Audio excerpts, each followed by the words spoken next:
नमस्कार। बीच बहस कार्यक्रम के नए अंक में मैं योगेंद्र सिंह देवल आपका बहुत बहुत अभिनंदन करता हूं। बीच बहस कार्यक्रम का हमारा उद्देश्य ये रहता है कि हम देश विदेश के नवीनतम मुद्दों से, नवीनतम विषयों से आप सब लोगों को जोड़ कर रख सकें। इसी कड़ी में आज हम बात करेंगे भारत की G20 की अध्यक्षता के बारे में। जैसा कि आपको बता दें कि 1 दिसंबर 2022 से 30 नवंबर 2023 तक भारत को G20 की अध्यक्षता सौंपी गई है। इसी कड़ी में देश के विभिन्न शहरों में G20 से जुड़े अनेक कार्यक्रम, अनेक प्रोग्राम्स वो आयोजित किए जा रहे हैं। चाहे हम बात करें सिविल 20 को लेकर, यूथ 20 को लेकर या विमेन 20 को लेकर, चाहे हम बात करें शेरपा समूह की बैठक को लेकर या वित्त कार्य समूह की बैठक को लेकर, ये तमाम कार्यक्रम देश के अलग अलग शहरों में आयोजित किए जा रहे हैं। इसी कड़ी में हम बात करेंगे सिविल 20 के एक विषय के बारे में, भारत के जो अन्य देशों के साथ सांस्कृतिक संबंधों के विषयों के बारे में। इस विषयों पर, इन तमाम विषयों पर चर्चा करने के लिए स्टूडियो में आज हमारे साथ मौजूद हैं अरुण कुमार शर्मा जी। अरुण जी, स्टूडियो में आपका बहुत बहुत स्वागत है। नमस्कार। नमस्कार। चर्चा को आगे बढ़ाने से पहले मैं हमारे दर्शकों को बताना चाहूँगा कि अरुण कुमार शर्मा जी संस्कार भारती के राष्ट्रीय कार्यकारिणी सदस्य हैं। आइए चर्चा को आगे बढ़ाते हैं। अरुण जी, आपसे पहला सवाल यही बनता है कि भारत और जो शेष विश्व की अगर हम बात करें तो इनके सांस्कृतिक जो संबंध है, उनका इतिहास किस प्रकार का रहा है, इसके बारे में आप हमारे दर्शकों को खुलकर बताइए। सबसे पहले तो मैं इतना अच्छा विषय चुनने के लिए आपको हृदय से आभार अभिव्यक्त करता हूँ। धन्यवाद। और रही बात सांस्कृतिक संबंधों की, पुरातनता की, कितनी प्राचीन हैं, कैसे हैं, मैं एक उदाहरण से अपनी बात प्रारंभ कर रहा हूँ जी। कंबोडिया आपने नाम सुना है, दक्षिण पूर्व में, भारत के दक्षिण पूर्व में एक देश है जी। वहाँ प्राचीन संवत में जो माह चलते हैं, ठीक वही माह हैं, उनका उच्चारण थोड़ा भिन्न है जो हमारे विक्रम संवत के अथवा किसी भी अपने भारतीय संवत के जो माह हैं। चैत्र को वहाँ चैत बोला जाता है, चैत। वैशाख को विशाख बोला जाता है। केवल उच्चारण भिन्नता है, उसके अतिरिक्त उनका क्रम वही है। ये उदाहरण मैंने इसलिए दिया कि जितना हमारा प्राचीन कोई संवत है जी, ये तो बात सिद्ध हो जाती है कि वहाँ की हमारे सांस्कृतिक संबंध भी उतने ही पुराने हैं। यहाँ और वहाँ एक ही चलन होना इस बात को सिद्ध करता है कि भारत के सांस्कृतिक संबंध लगभग मैं मानता हूँ 5000 से भी अधिक वर्ष पुराने हैं जी। अरुण जी, इन सांस्कृतिक संबंधों का जो प्रसार की अगर हम बात करें तो ये प्रसार कहाँ तक हुआ है? आपने संभवतः ये श्लोक भी सुना होगा, हिमालयम समारभ्य यावदिन्दु सरोवरम वर्षम तेद्र निर्मितम भारतम प्रचक्षते, या उत्तरम यत् समुद्रस्य हिमादश्चैव दक्षिणम तद्देव निर्मितम भारतम प्रचक्षते। ये जो दोनों श्लोक हैं उनका तात्पर्य यही है, इसमें उत्तर और दक्षिण इन दोनों दिशाओं में भौतिक स्थिति भारत की बताई है जी। लेकिन पूर्व और पश्चिम की तरफ विस्तार, हमारा सांस्कृतिक विस्तार कहाँ तक गया, उसका इसमें उल्लेख नहीं है जी। उसका बड़ा कारण यही है कि इन दोनों उत्तर और दक्षिण की सीमाओं ने तो एक सीमा तय थी, ऊपर हिमालय हो गया, नीचे समुद्र हो गया, तो हमारा अधिक सांस्कृतिक विस्तार नहीं हो पाता। किंतु पूर्व और पश्चिम दोनों दिशाओं में सांस्कृतिक विस्तार की परिभाषा, सांस्कृतिक विस्तार का अनुमान समय के साथ बदलता रहा जी। पूर्व में आप जाएंगे तो म्यांमार, जावा, सुमात्रा, बोर्नियो, इंडोनेशिया, ये सारे देश जी। आगे और जाएंगे तो जापान तक। पश्चिम में आप जाएंगे ईरान, इराक, यही नहीं यूरोप तक भारत के सांस्कृतिक प्रसार का प्रमाण आज भी मिलते हैं पूरे। तो ये सांस्कृतिक प्रसार विशेष रूप से पूर्व और पश्चिम इन दोनों दिशाओं में ज़्यादा हुआ है, क्योंकि प्रकृति ने इसी दिशा में इसको फैलने के लिए अवसर दिया। जी। अरुण जी, सांस्कृतिक संबंधों के प्रसार की अगर हम बात करें तो ये प्रसार के मुख्य जो माध्यम हैं वो क्या क्या रहे हैं? मैं आपको थोड़ा सा पीछे ले जाना चाहूँगा भारत के इतिहास की तरफ जी। आपने चीन से अनेक यात्री भारत आए, उन्होंने यहाँ अध्ययन किया, ये आपने इतिहास में सुना होगा जी। मूल रूप से 3 विधाएं जो मैं मानता हूँ वो भारत के सांस्कृतिक विस्तार का आधार बनी जी। पहला, व्यापार। हमारा यहाँ का व्यापार शुचिता पर आधारित था।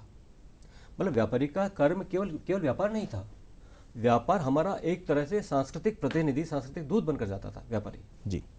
उसका व्यवहार, उसकी शुचिता, उसकी ईमानदारी, उसका स्वयं की दिनचर्या, जिस प्रकार से अपने प्रातः स्मरण से अथवा अपनी संध्या वंदन से इस प्रकार से अपनी दिनचर्या प्रारंभ करता था, ये स्वयं विषय उन देशों में जहाँ जहाँ वो गया उसके लिए एक आश्चर्य का और एक उत्सुकता का विषय हुआ करता था जी। तो पहला कारण जो बना वो भारतीय व्यापार भारतीय संस्कृति के प्रसार का आधार बना। अपने जैसे धर्म अर्थ काम मोक्ष, ये अपने चार चतुष्टय अपन सुनते हैं जी। धर्म अर्थ से पहले धर्म है, अर्थ संचय करना है, हमें अर्थ कमाना है, लेकिन प्रधानता किसकी है? धर्म की। यही भारत की संस्कृति के प्रसार का जो व्यापार के माध्यम से हुआ उसका बहुत बड़ा कारण बना जी। दूसरा जो इसका प्रसार का माध्यम है वो है शिक्षा का। प्राचीन समय से लेके और चाहे बौद्ध समय रहा हो या बौद्ध से पहले वैदिक काल रहा हो, भारत में ज्ञान का उदय इस स्तर का था कि पूरे विश्व की दृष्टि केवल भारत की तरफ रहती थी। नालंदा आपके मुंह पर होगा, तक्षशिला आपके नाम पर होगा जी। विक्रमशिला विश्वविद्यालय वो आपके नाम पर होगा, अनेक अनेक नाम है। इन सारे विश्वविद्यालयों में भारत के आसपास का पूरा क्षेत्र यहाँ आकर विशिष्ट अध्ययन का अपनी जो पिपासा थी उसकी पूर्ति करता था जी। और तीसरा जो बड़ा कारक भारतीय संस्कृति का विस्तार कर रहा वो ये रहा कि हमारे यहाँ के जो शासक रहे उन्होंने जिस भी धर्म को, जिस भी पंथ को अपनाया, उसके विस्तार के लिए, भारतीय संस्कृति के विस्तार के लिए अपने प्रचार दूत बाहर भेजे जी। जैसे उदाहरण के रूप में मैं आपसे निवेदन करता हूँ, सम्राट अशोक का आपने नाम सुना है जी। उन्होंने अपने पुत्र महेंद्र और पुत्री संघमित्रा इन दोनों को अपनी इस संस्कृति विस्तार की दृष्टि से उन्होंने सीलोन जी। बात का नाम हुआ श्रीलंका जी। उसमें उन्होंने दूत के रूप में भेजा और आज उनका जो विस्तार का जो प्रथम चरण था आज उनका स्थायी चरण बन गया। आज बौद्ध विशुद्ध रूप से बौद्ध देश है वो जी। तो ये तीन प्रमुख कारण हैं। सबसे पहला व्यापार के माध्यम से, दूसरा हमारी जो यहाँ की शिक्षा की व्यवस्था थी श्रेष्ठ स्तर की उसके कारण, और तीसरा हमारे प्रचार दूत। ये तीन बड़े कारण अपने यहाँ रहे हैं इसके। जी। अरुण जी, जैसा कि आपने बताया कि ये प्रचार प्रसार का जो माध्यम है उसके बारे में आपने खुल के बताया, तो इसकी जो हम बात करें कि पुष्टि के प्रमाण जो हैं वो हमें कहाँ कहाँ से उपलब्ध होते हैं? मेरा संबंध ज़्यादातर कला क्षेत्र से है जी। तो मैं प्रयत्न करूंगा कि कला क्षेत्र से ही जुड़े हुए कुछ प्रमाण आपको प्रस्तुत करने का प्रयास करूँ पूरा। जी। अभी कुछ समय पहले आपने एक बहुत ही कष्टदायक घटना सुनी होगी। अफगानिस्तान के अंदर बहुत बड़ी बुद्ध की प्रतिमा थी, उसको वहाँ के जो आतंकवादी थे जी, नाम लेना उचित नहीं है, उन्होंने उसको खंडित करने का प्रयास किया था जी। अफगानिस्तान में बुद्ध प्रतिमा होना भारत के वहाँ सांस्कृतिक उपस्थिति का प्रमाण है जी।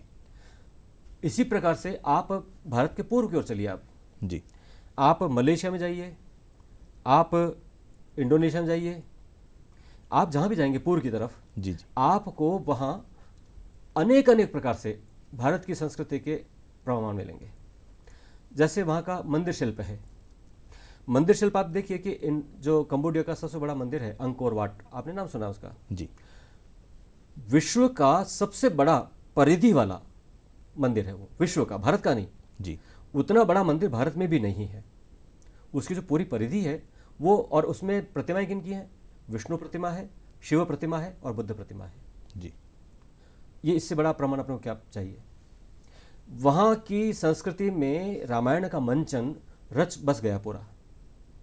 आज भी मलेशिया में हो, इंडोनेशिया में हो, इन सभी देशों में अपने जो पूर्व के जो देश हैं उनमें आज भी रामायण का मंचन होता है जी। और रामायण मंचन का स्तर ये है कि उनके मुंह से एक वाक्य निकलता है। एक बार जैसे वहाँ के जो कार्यकर्ता थे, वहाँ के जो कलाकार थे, उनसे थोड़ा एक बार साक्षात करने का अवसर मिला मुझे जी। तो मैंने ये पूछा कि भाई आप अपनी पंथ की दृष्टि से, अपने धर्म की दृष्टि से आप मुस्लिम हैं, इंडोनेशिया बहुत बड़ा मुस्लिम देश है जी। फिर आप रामायण का मंचन अब तक इसको अब क्यों निभा रहे हैं? तो उन्होंने कहा कि हमारे पूजा पद्धति बदली होगी, हमारा पंथ बदला होगा, लेकिन हमारे पुरखे नहीं बदले, हमारी संस्कृति नहीं बदली। आज वहाँ के नगरों के नाम, वहाँ के प्रांतों के नाम आपको बहुत कुछ संस्कृत से साम्य वाले इस प्रकार से मिलेंगे आपको। तो अनेक प्रमाण जापान से लेके और यूरोप तक ये पूरे मिलते हैं। एक और ऐसा पुष्ट प्रमाण जिसको शायद अभी तक सामने लाने का उतना प्रयास नहीं हुआ जितना होना चाहिए। हम चर्चा करते हैं कि पाकिस्तान में, अफगानिस्तान में, ईरान में, इराक में, यहाँ तक हमारा संस्कृति का विस्तार रहा जी। इससे भी पुराना विस्तार यूरोप में रहा है। यूरोप में जो वहाँ का एक, मैं कुछ समय बाद आपसे इस पे विस्तार पे आऊँगा, लेकिन वहाँ का एक समुदाय है, उसकी संस्कृति और भारत की संस्कृति में इतनी समानताएं हैं कि जब मैं उसको कभी अकेले में एकांत में बैठकर विचार करता हूँ तो मुझको स्वयं को आश्चर्य होता है बहुत अधिक।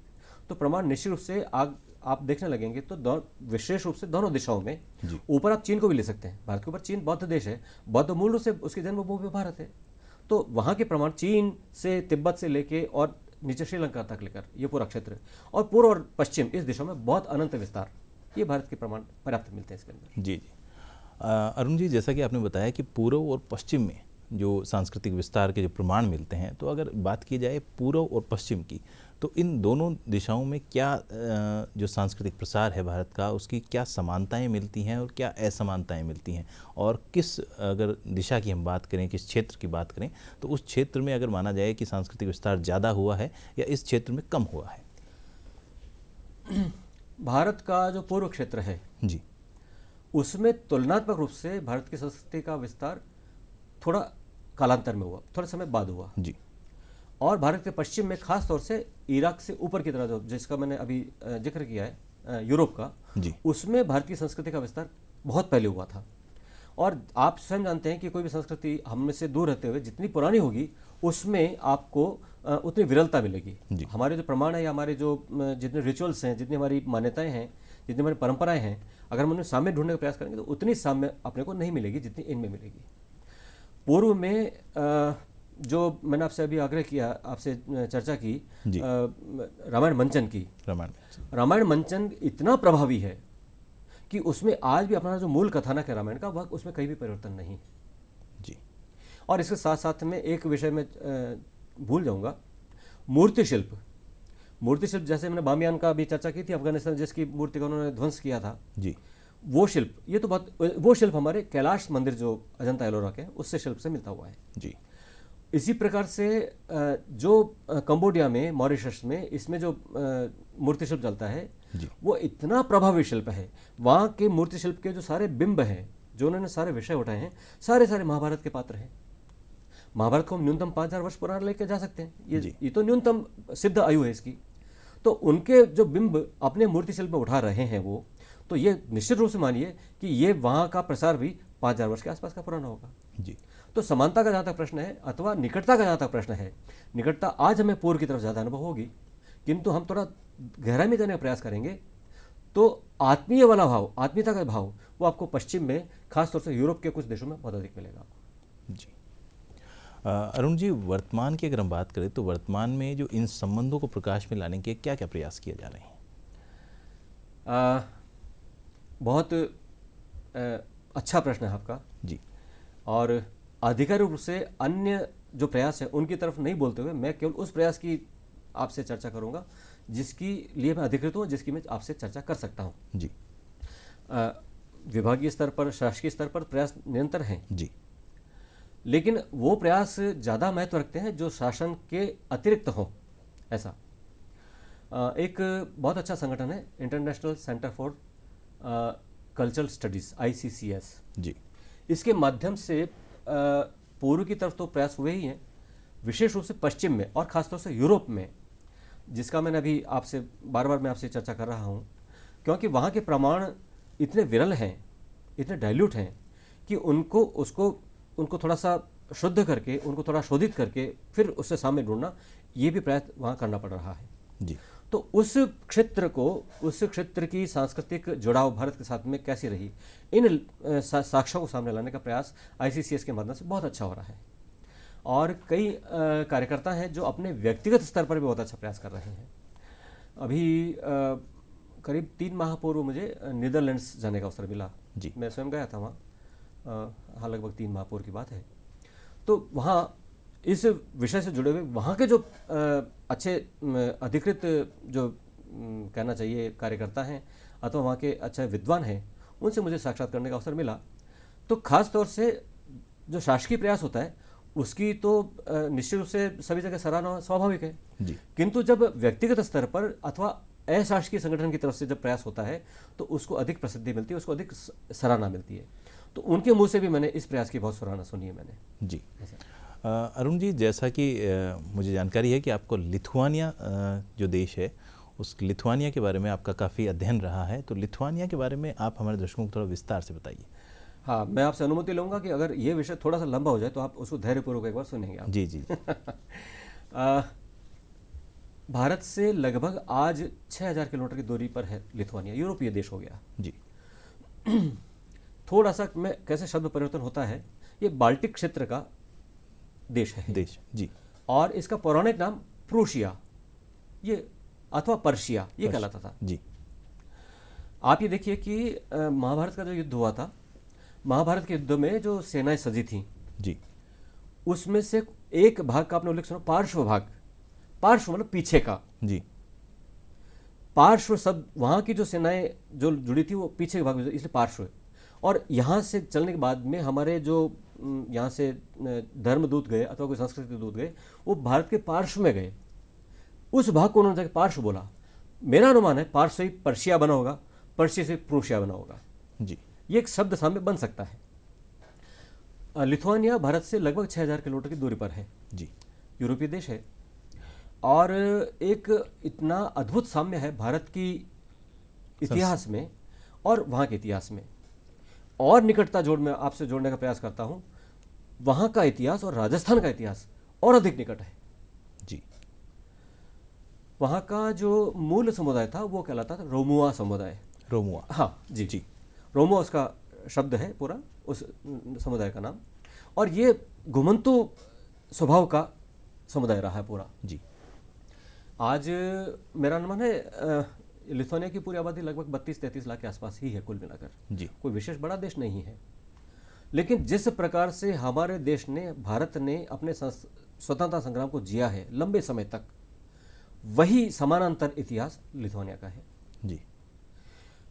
और दूसरा एक और बिंदु जो मैंने आपसे राजस्थान की चर्चा की, वो चर्चा मैंने इसलिए की कि जिस प्रकार से हम राजस्थान का गौरव भारत में भी प्रतिष्ठित है, चित्तौड़ को मानते हैं।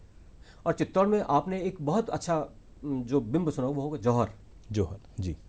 अपने सतीत्व की रक्षा के लिए, अपनी मान की रक्षा के लिए, अपने मेवाड़ की रक्षा के लिए जिस प्रकार से रानियों ने, सारी राजपूत स्त्रियों ने जौहर किया था, जी। बिल्कुल वही उदाहरण आपको लिथुआनिया में भी मिलेगा। जी। वहाँ भी स्त्रियों ने इसी प्रकार से जौहर किया था। गलत नाम उच्चारण करना मैं ठीक नहीं समझूंगा। वहाँ के धर्मगुरु थे, अब वो शांत हो गए। जी। उनके शब्द थे कि चित्तौड़ हमारे लिए गौरव केंद्र, हमारे लिए प्रेरणा भूमि है। जी। उनके शब्द थे। और उनके देहावसान के बाद में उनकी पत्नी वहाँ की धर्मगुरु बनी है, डॉक्टर इन्निजा ट्रिंकिनेने उनका नाम है। जी। उनके नेतृत्व में अब वो जो समुदाय है, रोमुआ समुदाय, वो अपनी संस्कृति के रक्षण का पूरा प्रयास कर रहा है। थोड़ा सा जब विषय चल ही निकला तो मैं आपसे चर्चा करता हूँ कि हमारे ये भारत की निकटता कैसे सिद्ध होती है। जी। डॉक्टर इन्निजा के नेतृत्व में दल आया था भारत में। जी। और वो यात्रा पर था पूर्वोत्तर की तरफ। चलते हुए, जैसे जहाँ उनका रात्रि विश्राम था, तो सायंकाल के समय कहीं घूमते हुए, पैदल घूमते हुए निकले तो पूर्वोत्तर का लोक संगीत कहीं गाती हुई कुछ महिलाओं का स्वर उनको सुनाई दिया। जी। तो आप देखिए कि जैसे ही वो लोक गीत का स्वर उन्होंने सुना, वो ठिठक के वहीं खड़ी हो गई। तो अपने जो कार्यकर्ता साथ थे उन्होंने, भाई क्या हुआ? बोलो एकदम शांत।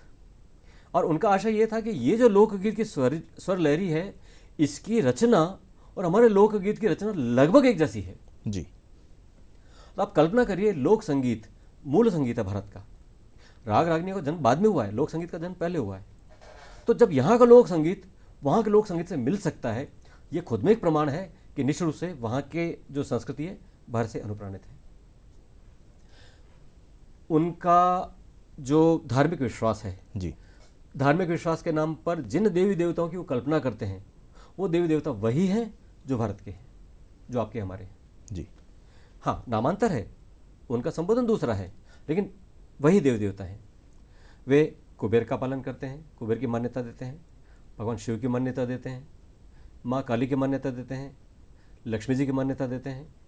और एक और आश्चर्यजनक चीज़ मैं आपको बताता हूँ, हम हमारी सनातन संस्कृति में एक कल्पना करके चलते हैं कि हमारे अब एक अवतार होना शेष है, कल की अवतार। जी। ऐसा मानते हैं अपन। लिथुआनिया का जो राष्ट्रीय ध्वज है, उसके ऊपर जो चिन्ह है वो कल्कि का है।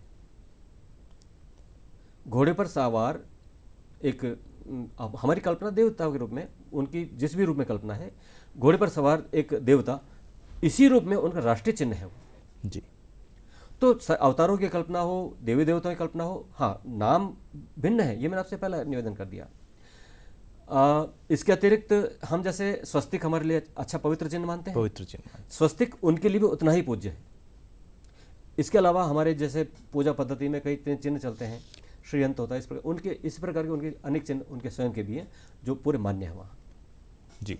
सबसे बड़ा साम्य मैं और आपसे निवेदन करना चाह रहा हूँ, जिस प्रकार से अपने यहाँ सनातन पद्धति में जब विवाह पद्धति आती सामने तो हम अग्नि की साक्षी में फेरे लेते हैं जी। अग्नि साक्षी में ही विवाह मान्य मानते हैं। जी जी। यही प्रथा उनकी यहाँ है। उनका विवाह इस रोमवा समुदाय में तभी मान्य होता है जब अग्नि की साक्षी में हो। तो एक प्रमाण नहीं है, अनेक अनेक प्रमाण हैं। वहाँ की भाषा लिथुआनिया से भारत देश की साम्यता दर्शाते हैं। बिल्कुल बिल्कुल, संस्कृति की पूरी साम्य एकदम। वहाँ की जो भाषा है उसका भी प्रादुर्भाव संस्कृत से ही है। अनेक अनेक साम्य है। कुछ चर्चा ज़्यादा लंबा हो जाएगी। जी। अरुण जी, चर्चा को आगे बढ़ाते रहेंगे कि G20 की अगर हम बात करें तो G20 में यदि कुछ नवीन प्रयासों की बात करें, नवीन जो नवाचार हैं उनके बारे में आप हमारे दर्शकों को खुल के बताइए। G20 का एक चैप्टर C20 है, आपने भी जी, सिविल 20। हाँ, सिविल 20, C20 शॉर्ट में उसको बोलते हैं। तो वो आपने भी चर्चा आपने की है। अभी मुझे एक कार्यक्रम में उपस्थित रहने का अवसर मिला जी। अगर आप अनुचित नहीं समझें तो इसकी भूमिका जो बनी है मैं आपसे पहले निवेदन कर देता हूँ। जी। जैसे मैंने आपसे निवेदन किया कि जो लिथुआनिया का जो सांस्कृतिक धरातल है उसको खोजने के लिए हमने एक माध्यम चुना संगीत का। कि जैसे मैंने आपसे चर्चा की कि उन्होंने वहाँ का पूर्वोत्तर का लोक संगीत सुना तो उनको लगा कि हमारा संगीत है।